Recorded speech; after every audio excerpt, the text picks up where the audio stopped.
नमस्कार सभी प्यारे विद्यार्थियों।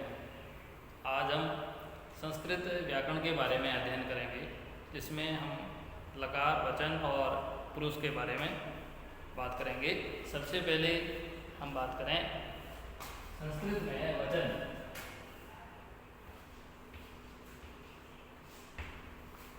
संस्कृत में 3 प्रकार के वचन होते हैं। एक वचन, द्विवचन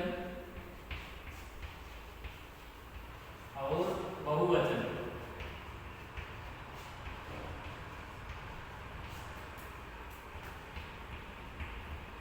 इस प्रकार हिंदी में 2 ही वचन होते हैं, एक वचन और द्विवचन। लेकिन संस्कृत में 3 प्रकार के वचन होते हैं, एक वचन, द्विवचन और बहुवचन।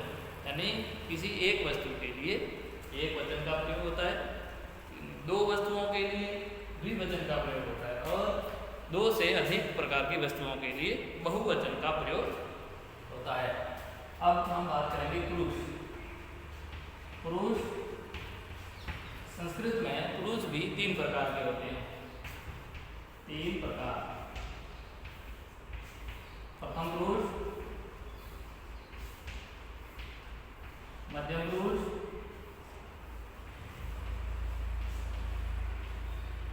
और उत्तम पुरुष। उत्तम पुरुष। तो संस्कृत में 3 प्रकार के पुरुष होते हैं, प्रथम पुरुष, मध्यम पुरुष और उत्तम पुरुष। अब हमें लकार के बारे में समझना होगा। संस्कृत में लकार 5 प्रकार के माने गए हैं। हिंदी में इन्हें काल के नाम से जाना जाता है, वर्तमान काल, भूतकाल और भविष्य काल। जबकि संस्कृत में इनके साथ में लोट लकार और विधिलिंग और जोड़ दिए जाते हैं। इस प्रकार संस्कृत में 5 प्रकार के लकार या काल माने गए हैं। यहाँ वचन और पुरुष का प्रयोग किस प्रकार होता है वो हम लकारों के माध्यम से समझेंगे। जिसमें जैसे सबसे पहले हम लट लकार वर्तमान काल के बारे में बात करेंगे। लट लकार वर्तमान काल के हम किसी के एक धातु का रूप लेंगे और उस धातु के माध्यम से हम लट लकार को समझने का प्रयास करेंगे।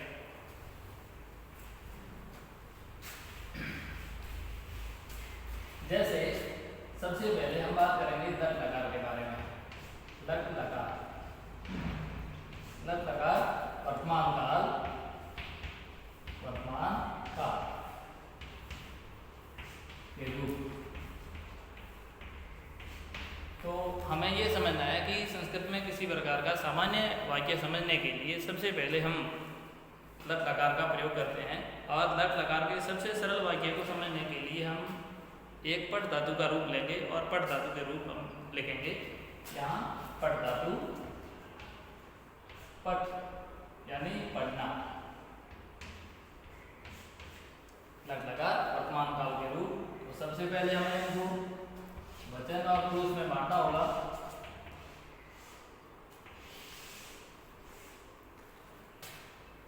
इधर पुरुष और वचन, एक वचन, द्विवचन और बहुवचन।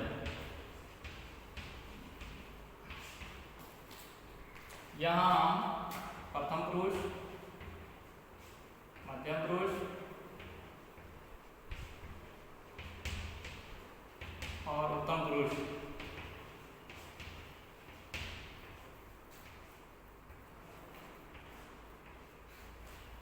सबसे पहले हम इसके रूप लिखेंगे। जैसे पट धातु का पठति, पठतः, पठन्ति, पठसि, पठतः, पठत्,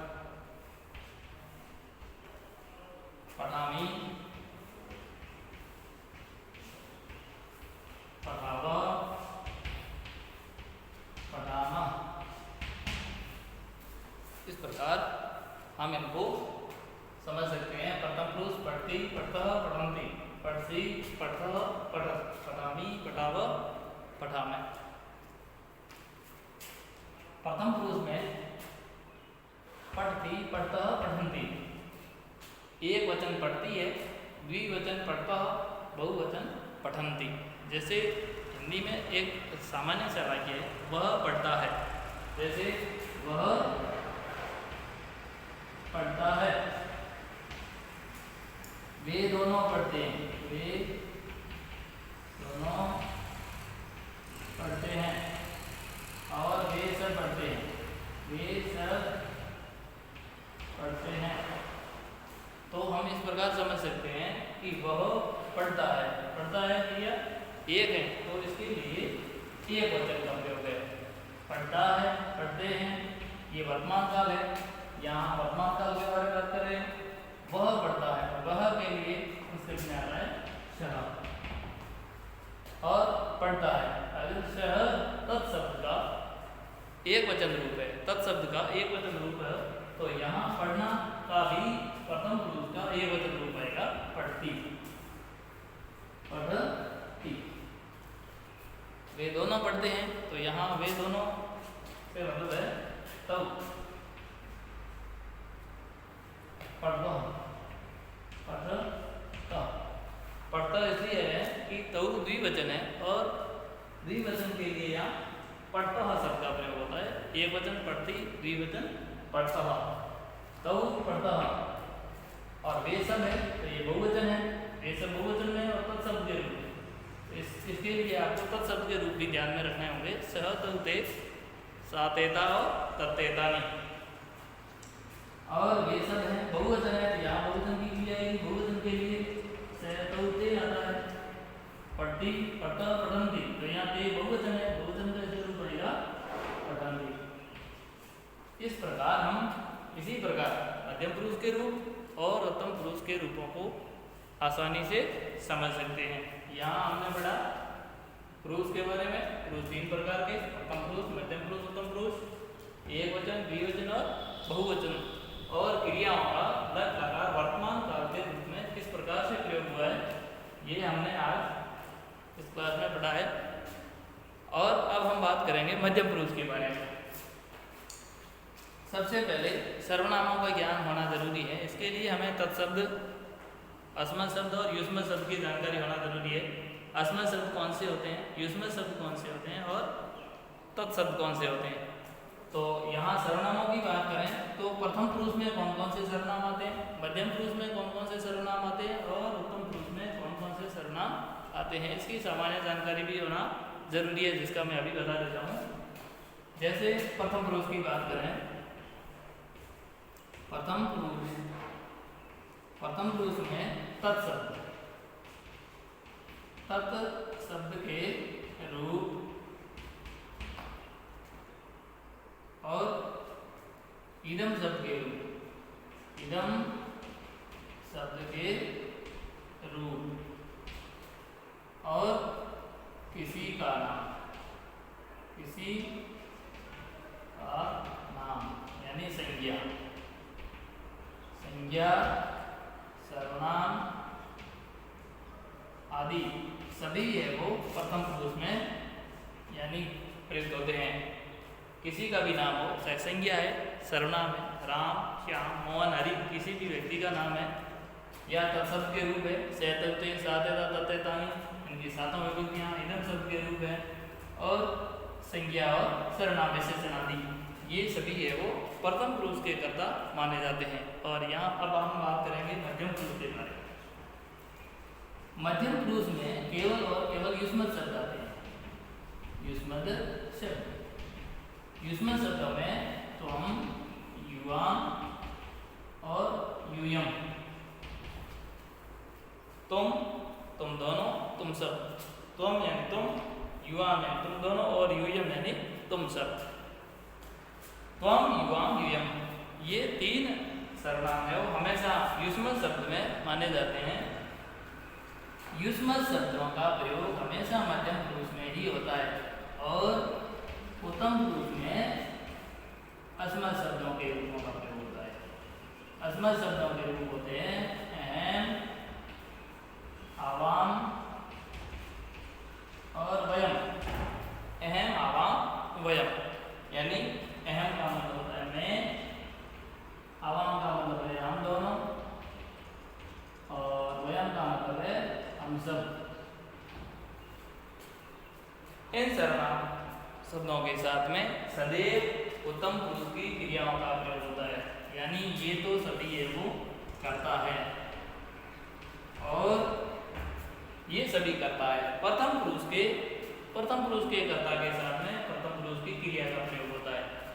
ये बात आपको अच्छे से समझनी है कि प्रथम पुरुष के कर्ता के साथ में, प्रथम पुरुष के कर्ता के साथ में सदैव प्रथम पुरुष की क्रिया का प्रयोग होता है।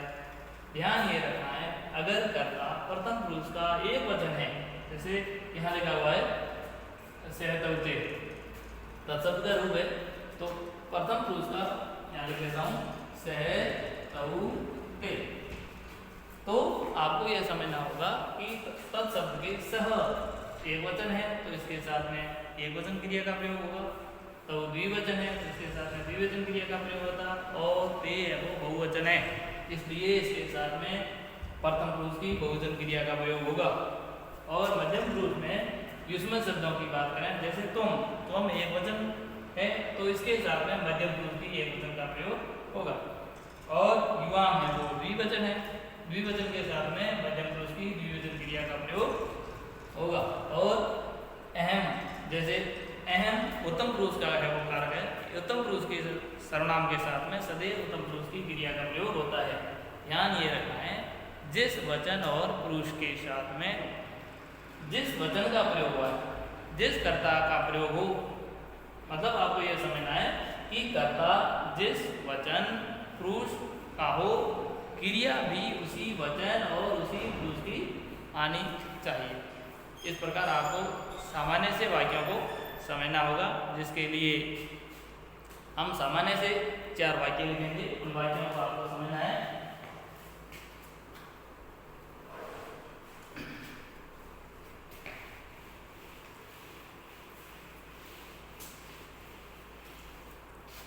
जैसे हम यहाँ वाक्य एक लिख रहे हैं कि मैं पढ़ता हूँ,